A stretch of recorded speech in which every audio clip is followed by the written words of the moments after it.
Hello student, in last lecture में हमने nuclear physics की यूनिट नंबर 3 स्टार्ट करी थी और यूनिट नंबर 3 में ही हमने न्यूक्लियर फ्यूज़न यानी कि आपका जो नाभिकीय संलयन है उसके बारे में पढ़ा था। नाभिकीय संलयन क्या होता है? जब दो लाइटर न्यूक्लियाई एक हैवी न्यूक्लियाई में चेंज होता है तो इस तरह का जो प्रोसेस होता है उसको हम क्या कहते हैं? न्यूक्लियर फ्यूजन कहते हैं। ठीक है, इससे रिलेटेड हमने फिर स्टेलर एनर्जी पढ़ा था यानी कि तारकीय ऊर्जा पढ़ा था।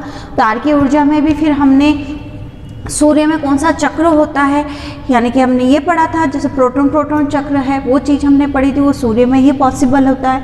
एंड हमने बाकी का क्या पढ़ा था? कार्बन नाइट्रोजन चक्र, 2 चक्र पढ़े थे जिससे आपका क्या होता है? प्रोटॉन मिलकर आपका हीलियम न्यूक्लियस बनता है यानी कि 2 नाइट्रो न्यूक्लियाई मिलके आपका हैवी न्यूक्लियाई में चेंज होता है और उससे huge amount of energy release होती है। ये चीज़ हमने देखी थी। आज हम पढ़ेंगे उसी के कंटिन्यूएशन और उसी से ही रिलेटेड है प्लाज्मा। ठीक है, प्लाज्मा क्या होता है या आप लोग जानते हो या नहीं जानते हो? जैसे आपके मैटर की 3 स्टेट होती है। अभी तक हम यही पढ़ के आए हैं कि हमारे मैटर जो पदार्थ है उसकी 3 स्टेट होती है, सॉलिड है, लिक्विड है एंड गैसियस स्टेट, है ना? हमने यही पढ़ा अभी तक। लेकिन एक चौथी स्टेट भी होती है और जिसको ही हम क्या कहते हैं? प्लाज्मा कहते हैं। ठीक है, यानी कि आपके मैटर की 4th state as a 4th state कौन सी होती है? प्लाज्मा कहलाती है। इस प्लाज्मा के अंतर्गत आपके क्या होता है? पदार्थ के ज़्यादातर जो पदार्थ में ज़्यादातर प्लाज्मा पदार्थ की वो अवस्था है जिसमें पदार्थ के अधिकांश परमाणु क्या होते हैं? आयनिक अवस्था में होते हैं यानी कि आयनाइज्ड पार्टिकल होते हैं इसमें मैटर के जितने भी आपके परमाणु हैं वो सब क्या होते हैं? आयनाइज स्टेट में होते हैं। आयनाइज यानी कि क्या होता है कि इलेक्ट्रॉन क्या होता है? त्याग दिया जाए किसी से, तो आपका मैटर वो जो पदार्थ है, परमाणु है, वो क्या बन गया? आयनाइज स्टेट में चला गया।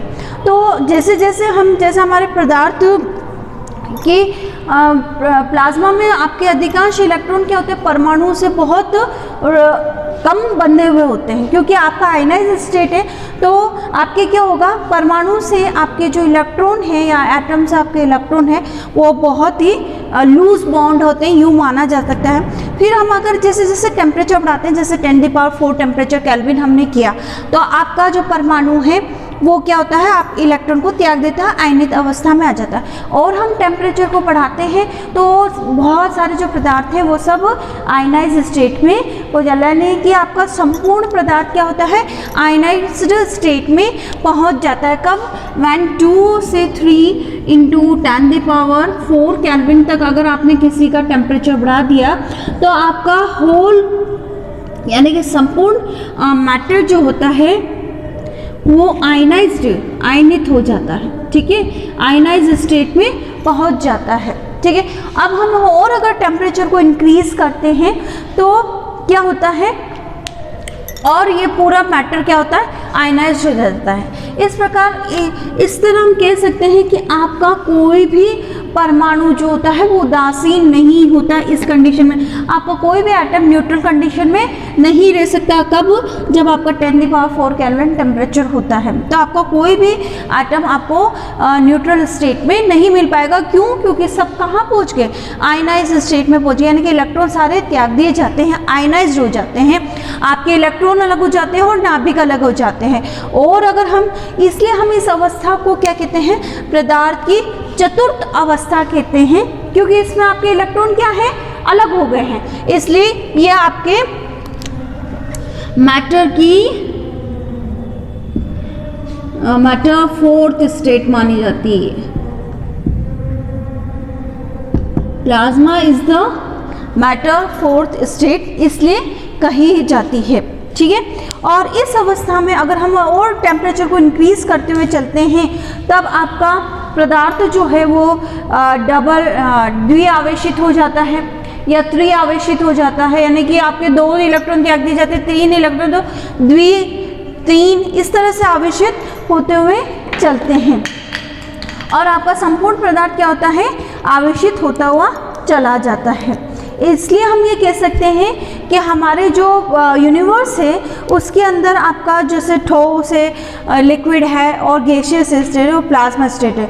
तो प्लाज्मा स्टेट सबसे ज़्यादा पाई जाती है, क्योंकि ब्रह्मांड यूनिवर्स की बात कर रहे हैं, हमारे पृथ्वी में ही है कि सॉलिड लिक्विड गैसेस पाई जाती है। लेकिन जैसे हम यूनिवर्स की पूरी बात करेंगे तो यूनिवर्स में ही आपकी प्लाज्मा की फोर्थ स्टेट पाई जाती है। यूनिवर्स पूरा आपकी प्लाज्मा से ही बना है, क्योंकि वहाँ पर ही टेम्परेचर आपका कितना होता है 10⁷ केल्विन के इक्विवेलेंट माना जाता है। तो वहाँ जितना भी जो मैटर होगा वो सब क्या होगा, प्लाज्मा ही होगी वहाँ पे। डैट मीन्स हम ये कह सकते हैं कि आपके जो सूर्य हैं, तारे हैं, वो सब क्या है, प्लाज्मा से ही बने हुए हैं, क्योंकि वहाँ टेम्परेचर बहुत ज़्यादा होता है। ठीक है, तो ब्रह्मांड में, यूनिवर्स में आपकी प्लाज्मा वाली स्टेट सबसे ज़्यादा मानी जाती है। जैसे आइनोस्फीयर है, ये सब क्या है आपका, इस आइनोस्फीयर भी जो है आपकी प्लाज्मा के रूप में ही बना हुआ है। ठीक है, तो इस तरह से हम कह सकते हैं कि plasma is the fourth state of the matter. और इसमें भी अब आप प्लाज्मा के भी आप 3 प्रकार पढ़ सकते हैं, जैसे दुर्बल है, मध्यम है और प्रबल आयनित प्लाज्मा है। तो इसके 3 टाइप्स कौन से हो जाएंगे, फर्स्ट वीक, दुर्बल, आयनित, वीक आयनाइज्ड प्लाज्मा। सेकंड होगा मध्य आयनित प्लाज्मा, और ये होगा स्ट्रॉन्ग। ठीक है, स्ट्रॉन्ग यानी कि प्रबल आयनित प्लाज्मा, स्ट्रॉन्ग आयनाइज्ड प्लाज्मा। तो आपकी प्लाज्मा के 3 टाइप्स होते हैं, weak, medium and strong plasma. ठीक है, तो और आपको ये भी बता दिया मैंने कि प्लाज्मा आपके सूर्य और तारों में ही पाई जाती है। प्लाज्मा में भी आपके क्या होते हैं, जो आयन्स हैं उनके बीच में कौन सा फोर्स लग रहा है, विद्युत इलेक्ट्रोमोटिव फोर्स लग रहा है। उस वजह से आपके जो भी वो आयनाइज्ड पार्टिकल है वो क्या होते हैं, साथ साथ मूव करते हैं। ठीक है, तो प्लाज्मा के आयन्स के मध्य आपके क्या बनता है, विद्युत चुंबकीय इंटरैक्शन होने की वजह से आयनों के मध्य आपके क्या होता है, अट्रैक्शन होता है, और अट्रैक्शन होने की वजह से ही वो क्या करते हैं, साथ साथ मूव करते हैं। अब हमें ये देखना है कि प्लाज्मा होने के लिए क्या क्या आवश्यक शर्त होती है। तो आपको बता ही दी क्या क्या शर्त होनी चाहिए प्लाज्मा को बनने के लिए। प्लाज्मा को बनने के लिए आपकी शर्त है आपका ताप, हाई टेम्परेचर, कितना 10⁷ अप्रोक्स 10⁶ टू 10⁷ केल्विन का। हाई प्रेशर, जो फ्यूज़न का होता है वही सेम है इसका, क्योंकि फ्यूज़न ही प्लाज्मा से रिलेटेड है। हाई प्रेशर होना चाहिए, वो होना चाहिए 10⁶ एटमॉस्फेरिक प्रेशर होना चाहिए, और वो हाई डेंसिटी किनकी होनी चाहिए, उन पार्टिकल्स की। ठीक है, high density of the particles, जो भी आपके नाभिक हैं उनके high density of the nucleus. ठीक है, ताकि ये ही प्लाज्मा में भाग ले सकें। अगर न्यूक्लियस ही नहीं होगा तो कौन लेगा। तो इस प्रकार प्लाज्मा की उत्पत्ति का मुख्य कारण क्या है, ताप नाभिकीय अभिक्रियाओं में नाभिकीय संलयन है। ठीक है, क्या होता है, फ्यूजन की वजह से ही क्या होता है, प्लाज्मा बनता है। ठीक, फ्यूजन होने के लिए चाहे आप ये कह सकते फ्यूजन इससे रिलेटेड है या फिर ये इससे रिलेटेड है। ठीक है, वाइस वर्सा है, ये चीज होगी तो फ्यूजन होगा, फ्यूजन है तो ये चीज होगी ही सही। अब हम पढ़ेंगे कि प्लाज्मा का चुंबकीय प्रतिरोध क्या होता है।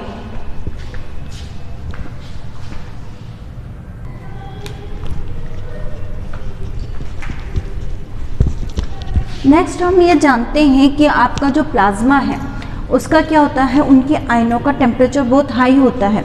अगर टेम्परेचर हाई है तो उसका प्रेशर भी क्या है, हाई है।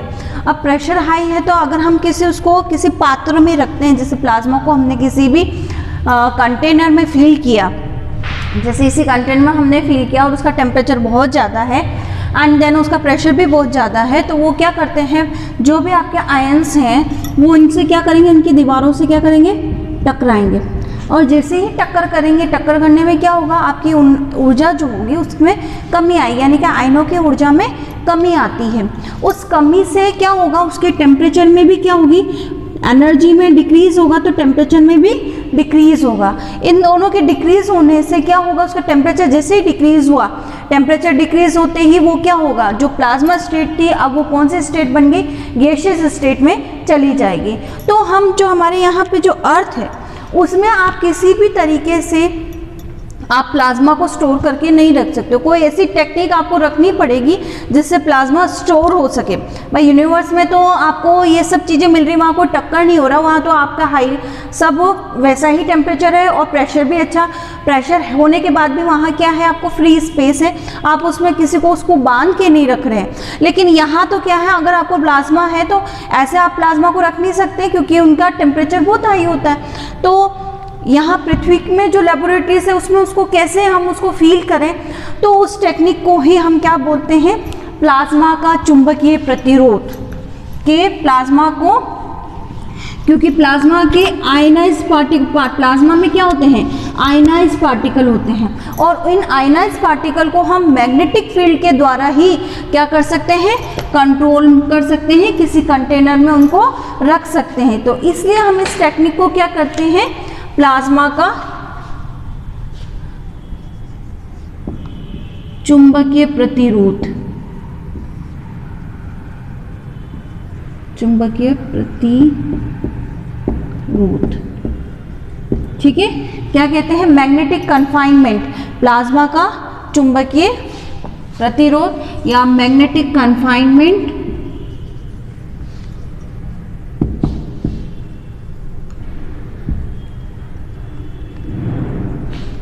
Of plasma. क्योंकि मैग्नेटिक फील्ड को हम इसमें यूज करते हैं ना, इस वजह से हम इस टेक्निक को क्या करते हैं, कहते हैं मैग्नेटिक कन्फाइनमेंट ऑफ प्लाज्मा। ठीक है, अब इसके भी आपको प्लाज्मा को भी चुंबकीय प्रतिरोध यानी कि इसमें करने के लिए आपके क्या होते हैं, इसके आपके कुछ प्रिंसिपल होते हैं। जैसे आप किसी में भी, जैसे आपका कोई आवेश है Q और वो V वेग से क्या कर रहा है, चुंबकीय क्षेत्र में गति करता है, तो उस पर कौन सा बल लगता है, आपका कोई भी Q चार्ज पार्टिकल है और V वेलोसिटी से वो क्या कर रहा है, किसी मैग्नेटिक फील्ड में क्या कर रहा है, मूव कर रहा है, तो उसके ऊपर कौन सा फोर्स अप्लाई होता है, फोर्स का मान क्या होता है, F equal to Q V cross B लगता है। ठीक है, लॉरेंज फोर्स लगता है V क्रॉस B, क्रॉस को हटाएंगे तो QVB साइन ऑफ थीटा लग जाएगा। ठीक है, अब इनके आपके केसेस हो जाएंगे। केस 1 क्या हो जाएगा, आपका थीटा पर ही डिपेंड करेगा जो फोर्स उसके ऊपर लग रहा होगा। थीटा 0 हो सकता है, थीटा 90 हो सकता है और थीटा आपका एक्यूट एंगल हो सकता है, यानी कि 90 डिग्री से कम हो सकता है। तो केस 1 क्या हो जाएगा आपका कि आपका जैसे अगर थीटा 0 डिग्री लें, थीटा अगर 0 डिग्री है तो साइन 0 हो जाएगा, तो F इक्वल टू क्या हो जाएगा, 0 होगा, यानी कि आपके आयनाइज पार्टिकल में किसी तरह का कोई भी फोर्स अप्लाई नहीं होगा। तो आपका अगर कोई फोर्स इसके ऊपर अप्लाई नहीं है तो पार्टिकल जैसे मूव कर रहा V वेलोसिटी से, वो उसी तरह से मूव, यानी कि एक स्ट्रेट लाइन में क्या करेगा, मूव करेगा। ठीक है, स्ट्रेट लाइन में move in a straight line. Okay, कब, जब आपका थीटा क्या हो, 0 हो। ठीक है, नेक्स्ट आपका थीटा क्या होगा, 90 डिग्री का होगा। Case second, when theta is equal to 90 degree, तो theta is equal to 90 degree यानी कि मैक्सिमम चीज हो जाएगी वो QVB। ठीक है, थीटा 90 डिग्री है तो QVB आ गया। QVB होने पर इस स्थिति में आपका जो पार्टिकल है वो क्या हो जाएगा, सर्कुलर पाथ में मूव करेगा। In that condition